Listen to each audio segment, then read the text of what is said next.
Diperhatikan kaayaan geus beuki deukeut kana wan Cilohor. Si Ekek masih keneh di imah si Dayat. Ngobrol bari dariuk duaan dina Bang Barung. Banget si Dayat bareureuk keneh kurut digamplangan teh ku Bahradia. Si Dayat katempong haruk. Mana ge sia teh Dayat? Tong boga sifat licik euy ari kabaturan teh.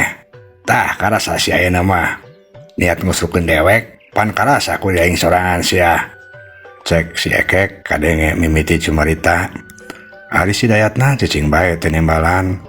Meureun ku seueul teh jeung karasa nyareri keneh. Montong aja dog bes ya Dayat. Geus ku dewek dibere duit ye. Tah bagi dua duit anu ti Bahradia tadi teh. 15.000 ewang euy. Tah dewek malinya mah pedit sia. Cek si Ekek bari ngasongkeun duit 15.000 ka si Dayat.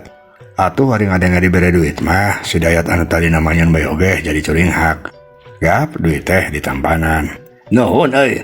Si bareng lain babager jadi babaturan teh. Cek si Dayat bari nampanan duit. Atuh heueuh sia. Da dewek mati baheula oge bager. Tapi sia tong deui boga kalakuan kitu teh.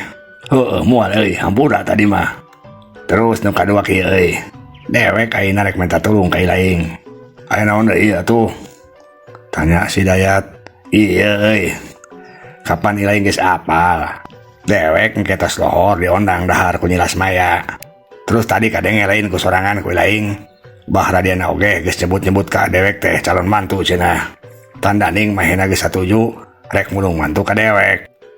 Terus ari kitu kumaha maksud ilaing minta tulung ka dewek teh? Da moal mungkin atuh dewek ilu jeung ilaing ka Bahradia mah. Kapan nyaho sorangan Bahradia teh amok pisan ka dewek mah. Ye, saha bari na oge nu ajak ilaing. Mata kera jeung riuh bae engkena atuh. Cek si Ekek deui. Si Dayat ceueul ngadenge si Ekek ngomong gitu teh. Tapi dadalah di kumaha, memang gak mungkin manehna ilu jeung si Ekek ka imah Bahradia. Lantaran tadi oge buktina manehna mah kalah disiksa di tampilingan ku Bahradiana. Terus maksud ilaing teh kumaha tuh? Rek minta bantuan naon ka dewekna? Rek kumaha maksudna? Sok ngomong ulah bulat beulit. Iya euy. Ari dewek teh teu boga baju alus. Terus ka Mangkara tuh nganjang ka calon mitoha make baju butut terus kieu mah. Gengsi atuh euy. Alusna mah meureun paling henteu ge make baju jas lah. Amih gagah, jas sideung. Oh, jadi lain teh rek nginjem baju ka dewek. Teu boga euy baju jas mah. Yih, lain nginjem baju ka ilaing atuh. Da ilaing oge sarua marat kos dewek. Moal heueuna boga baju alus, komo baju jas mah. Cek si Ekek deui. Ari geus rek kumaha tuh? Bantuan mikir euy, kumaha carana dewek bisa make baju jas. Lamun kudu nginjem ka saha? Lamun nyek nyawa oge teh naon teu masalah. Da duit mah kapan aya dewek ge. Cek si Ekek. Si Dayat ngahulang. Da ka saha tuh nginjem baju nu ka situ mah. Jarang nu bogaeun euy. Nyamana cek dewek oge pangmikirankeun. Lamun dewek nyawa mah geus moal minta tulung ka ilaing atuh. Si Dayat katempo keneh mikir. Teu dila ujug-ujug mahena curing hak. Dewek nyawa euy carana Ekek. Geus teu kudu nginjem, teu kudu nyewa. Ayalah baju jas jang pakeun ilaing mah. Nu saha euy? Nu palebe. Tadi isuk dewek teh palebe keur maekeun baju jasna di pipir imahna euy. Maksud maneh paok ku dewek teh kumaha baju palebe teh. Dewek mah rada palalaur euy ari kudu maok di imah. Ye, lain paok, diinjem heula, tapi ulah bebeja. Yah, sia mah nya maok keneh atuh ari kitu mah. Beda tuh euy. Ieu mah niatna oge nginjem. Engke mun geus rengse tinggal balikeun deui. Kapan cek Ustad Pendi oge ari sagalana kumaha cek niat urang. Urang mah niatna nginjem euy lain maok. Si Ekek ngahulang tapi tuluy mah unggut-unggutan satuju. Bener. Dewek oge kungsi ngadenge Ustad Pendi ngomong kitu teh. Ayo atuh cuang cokot heula baju jas palebena. Bisi kaburu lohor manten euy. Cek si Ekek bari jung nangtung. Si Dayat oge nangtung tuluy arin di trek nyokot baju jas palebe anu ceunah keur dipoekeun.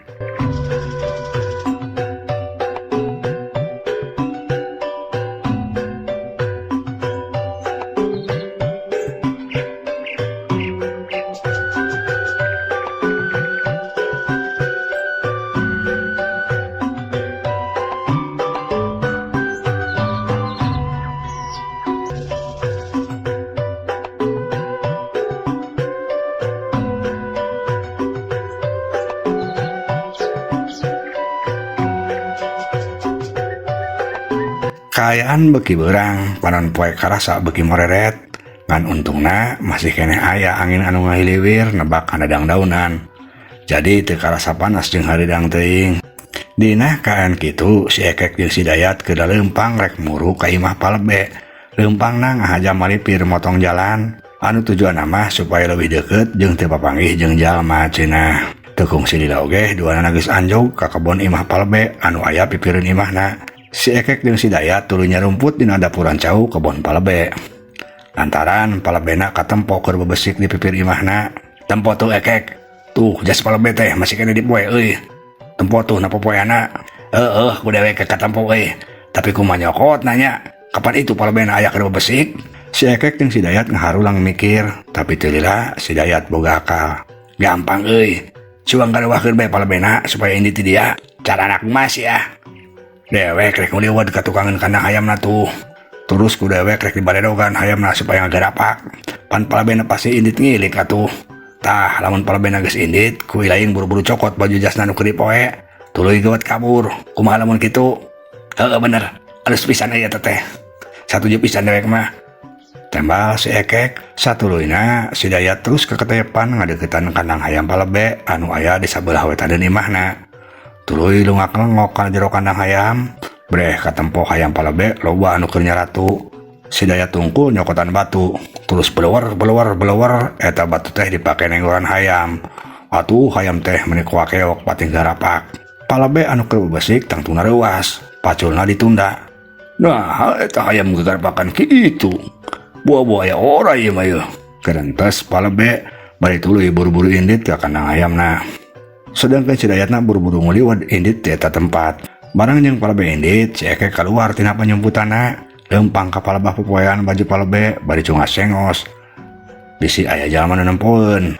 Ngaras aman buru-buru baju jas Palebe anu keur dipoe teh didudut, dicokot. Malah jeung sarungna sagala rupa. Sanggeus hasil si Ekek buru-buru indit. Cag urang tunda heula.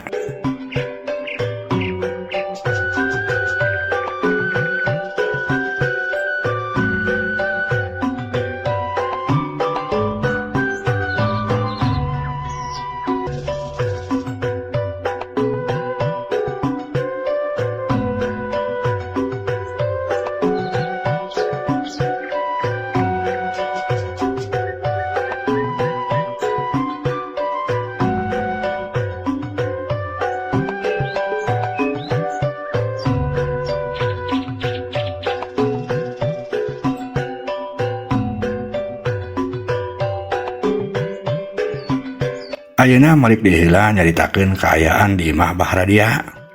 Harita Nyilas Maya masih keneh noong Ambu Edoh anu keur babakti keneh di jero goah.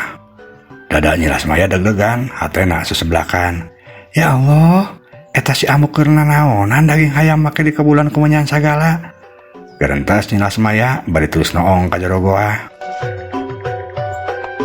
Ari Ambu Edohna masih keneh katempo husu, kunyam-kunyem marancahan daging hayam pikeun ciciren wadal teh Jang Prabu Durakumala. Dina mapatkeun jeung jawokana mani gegerendengan nelaunan. Lantaran sieun bisi kadengieun ku Nyilas Maya. Nun kaulanan Kanjeng Gusti Prabu Durakumala jeung Junan Sim Abdi. Ieu Sim Abdi seja nyangakeun seba ka Kanjeng Gusti. Ari jalmi anu dibade disebakeun ku Sim Abdi teh jenenganna Ekek. Cicirena lamun getihna tos ngahiji sareng daging hayam anu kusim kuring di keulan kumenyan. Mugia katampi Kanjeng Gusti. Itu carana Ambu Edoh marancahan daging hayam teh. Kur kitu rieg imah Bahradia teh karasa ngarieg. Tapi ngan saukur ku Ambu Edoh bae karasana, sedengkeun ku Nyilas Maya mah anu keur noong ti saluareun goah teu karasana naon. Ambu Edoh meuni bungah lantaran kajadian kitu teh tandaning maksud tujuanna katarima ku Prabu Durakumala. Ambu Edoh ngabelenyeh seuri sorangan. Atur nuhun Kanjeng Gusti, Sim Abdi bilang pisan pami sebab ti Sim Abdi teh katampi ku Kanjeng Gusti. Wioslah kanggo gentos nama. Sim Abdi nyuwunkeun kabeungharan anu saseueur-seueurna. Cek Ambu Edoh deui siga bae nu keur ngomong jeung jelema. Rieg deui bae imah Bahradia teh ku Ambu Edoh karasa ngarieg deui. Malah leuwih rongkah tibatan tadi. Tapi adiku Nyilas Maya nama anggar bae teu karasana naon. Maroman Ambu Edoh katempo meuni marah mae deui bae. Manehna yakin lamun kahayangna teh pasti ditedunan ku Prabu Durakumala. Kahayang aing pasti ditedunan ya ku Prabu Durakumala. Kabeungeran aing bakal nambahan deui. Hatur nuhun Kanjeng Risi, hatur nuhun sate acana. Gerentes Ambu Edoh.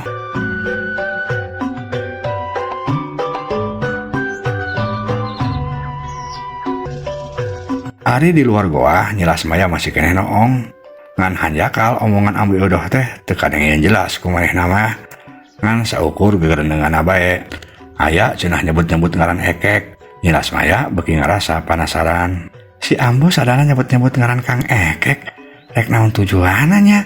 Eta kitu nate geuning bari ngabulan daging hayam make asep menyan. Aing jadi penasaran.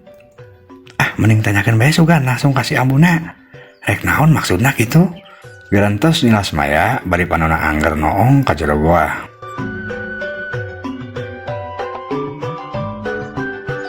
Di sajen pihak Ambu Edohna geus beres babaktina. Daging hayam anu nang marancahana anu ngan sabelah dipisahkeun dibungkus ku daun, tuluy dicirian ku biting 2. Sedengkeun anu sabelahna anu teu dikebulan ku menyan dipisahkeun deui tempatna dibungkus ku daun anu sejenna. Sanggeus kitu Ambu Edoh katempo nangtung rek kaluar ti jero goa. Atuh Nyilas Maya teh buru-buru nyumput ka pinggir panto. Tapi hanjakal baju kaweana tikait kana paku berewek soek. Nyilas Maya reuas teu sadar ngajerit. Aduh, cek Nyilas Maya. Sora Nyilas Maya kadenge ku Ambu Edoh. Ambu Edoh reuas. Sada-sada si Nyai, noong sugan eta budak teh. Cek Ambu Edoh bari buru-buru keluar muka panto. Ona breh katempo Nyilas Maya keur nyalande kana bilik, paromana katempo reuas. Kenaha Nyai didinya? Tanya Ambu Edoh, paroman mah oge katempo reuas. Nyilas Maya ngajawabna gugup. Itu Ambu. Cek Nyilas Maya. Itu naha aeo noongnya? Tanya Ambu Edoh deui. Nyilas Maya ngan saukur unggek. Nah hatena sieun dicarekan ku Ambu Edoh. Aduh aing mah aya bae. Bawa si Nyai teh ngadengin aing keur nyebakeun si Ekek. Aduh ieu mah pimasalaheun atuh. Gerentes Ambu Edoh bari panonna neuteub teleb ka Nyilas Maya. Ari Nyilas Mayana masih kene ngahulang, tapi akhirna mah mahena ngawani-wani maneh nanya ka Ambu Edoh. Punten Ambu, tadi teh abdi penasaran ngangse asep menyan, terus abdi teh noong. Katingali Ambu teh siga nuju marancahan daging hayam, terus ka kuping nyebat-nyebat nami Kang Ekek. Eta teh maksana kumaha Ambu? Tanya Nyilas Maya. Ditanya gitu, Ambu Edoh rada ngahulang bingung. Harus si orang bener si Nyai teh noong. Kumaha aing ngajelaskeun ari kieu? Wah kadengin kabeh omongan aing teh. Gerentes Ambu Edoh. Ari Nyilas Mayana masih keneh mencrong ka Ambu Edoh, can wani nanya deui. Ari ku Nyai kadengina kumaha tadi Ambu keur marancahan di jero teh? Tanya Ambu Edoh. Hayang yakin heula naha kadengin tah henteu ku Nyilas Maya basa tadi maena keur babakti di goa. Justru eta Ambu, ku abdi teh teu kakuping jelas. Tembal Nyilas Maya. Atuh Ambu Edoh teh rada ngamplong ngadenge kitu mah, uteukna langsung muter. Menang jawaban nu hade jang Nyilas Maya.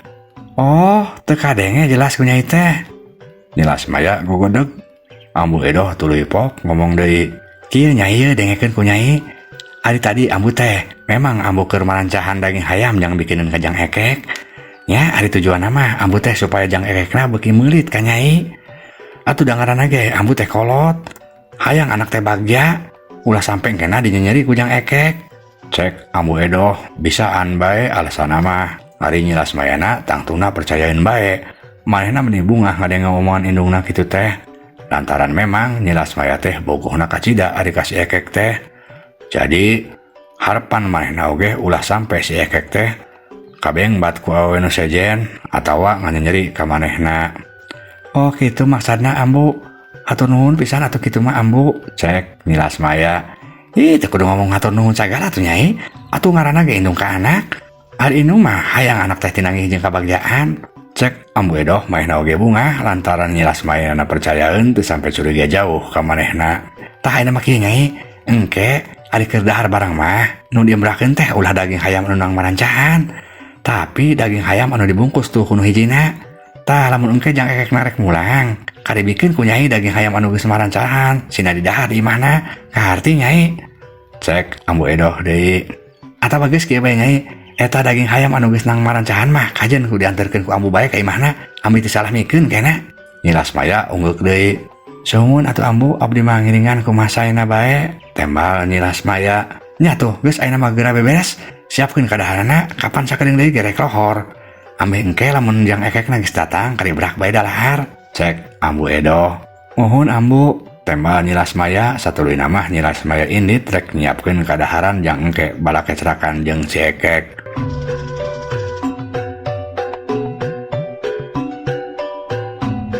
Barang jeung Nilas Maya Indit beberes nyiapkeun kadaharan, bahra dia mucunghul. Ku Ambu Edo langsung ditanya, "Tas di mana heula, Abah? Ari indit-inditan teh sok tara bebeja ka pamajikan?" Tanya Ambu Edo. "Tos di imah palebe heula, Abah mah. Aja ku Abah rek diangkir sekalian palebe teh.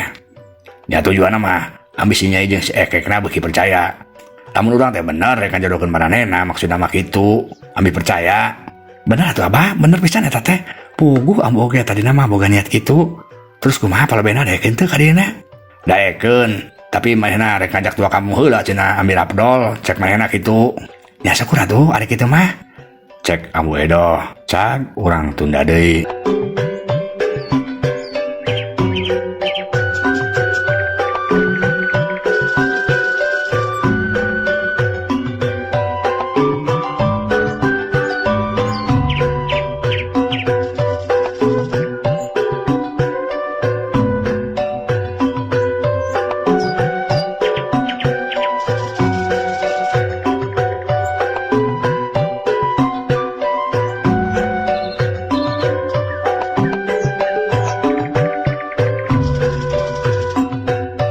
Caturkeun kaayaan geus liwat wan Cilohor, si Ekek masih keneh aya di Imah Sidayat.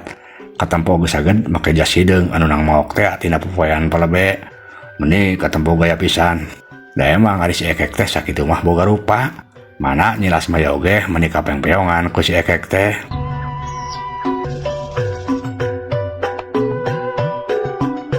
Ayeuna si Ekek katempo keur ngaca bari lunggak-linggak. "Ya lain euy katempona dewek teh, Dayat," cek si Ekek nanya ka si Dayat bari lunggak-linggak hareupeun kaca. "Lumayan euy, punten genep lah pokona mah," tembal si Dayat. "Ari ilaing boga kopiah jeung kacamata hideung teh euy. Dewek nyeum heula." "Ah, ilaing mah sagal nginyeum bae." "Aya, tapi kudu puguh ya urusanna," cek si Dayat.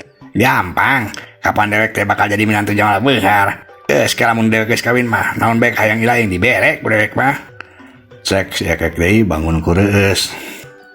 Si Dayat teu ngomong deui, tuluy kot bae nyokot kopiah jeung kacamata hideung dina lamari, song diasongkeun ka si Ekek. "Yeuh, ka depos ya. Engke balikna mawa kadaharan yang dewek. Heuh, geus gampang lah. Bu ayeuna dewek naik indit heula," tembal si Ekek bari tuluy bae keluar indit, leumpangna mending ngagandeuang gagah pisan. Si Dayat ngan saukur mencrong. Ngan waktosna seep. Ieu dongeng karangan Pribados Kang Abun Burhanuddin, hapunten kakiranganna mugi katampi kalayan kabingahan. Assalamualaikum warahmatullahi wabarakatuh.